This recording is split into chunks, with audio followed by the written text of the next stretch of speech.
20 December শনিবার জোহরের নামাজের পর রাজধানীর সংসদ ভবনের দক্ষিণ প্লাজায় শহীদ ওসমান হাদির জানাজা অনুষ্ঠিত হয়েছে।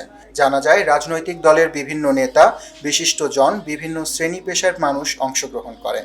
পুরো এলাকা জুড়ে ছিল শোকাবহ ও আবেগঘন পরিবেশ।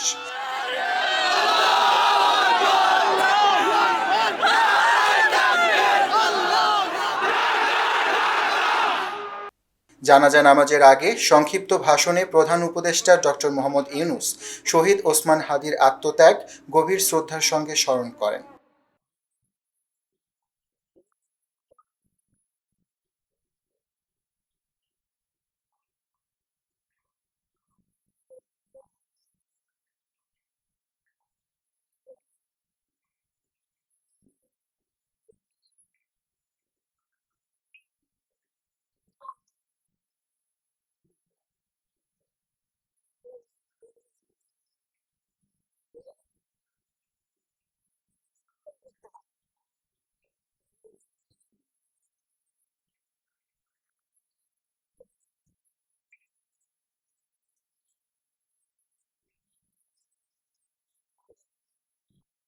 এ সময় শহীদ ওসমান হাদির বড় ভাই আবু বকর সিদ্দিক আবেগঘন কণ্ঠে ভাইয়ের স্মৃতি স্মরণ করে ন্যায় বিচার ও দোয়ার আহ্বান জানান এবং সকলের কাছে শহীদের রুহের মাগফিরাত কামনা করেন।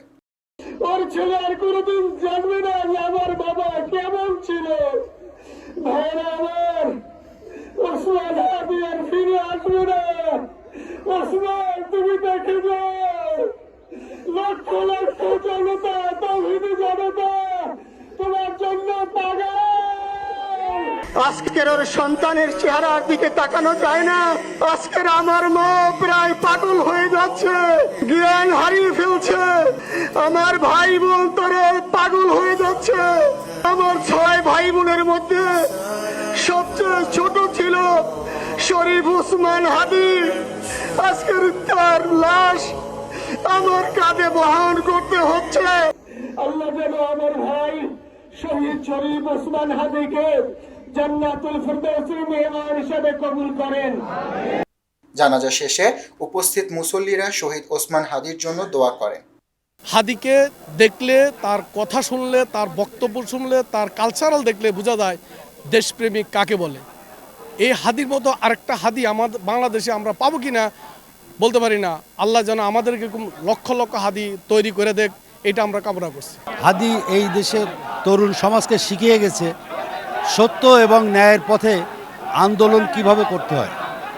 এই সত্য এবং ন্যায়ের পথে আন্দোলন করতে যেয়ে হাদিকে জীবন দিতে হয়েছে।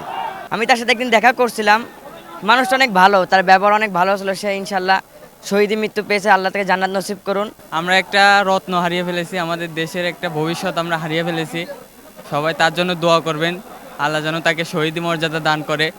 এরপর ঢাকা বিশ্ববিদ্যালয় কেন্দ্রীয় মসজিদের পাশে জাতীয় কবি কাজী নজরুল ইসলামের কবরের সন্নিকটে তাকে চিরনিদ্রায় সমাহিত করা হয়। তার মৃত্যুতে দেশ জুড়ে শোকের আবহ বিরাজ করছে।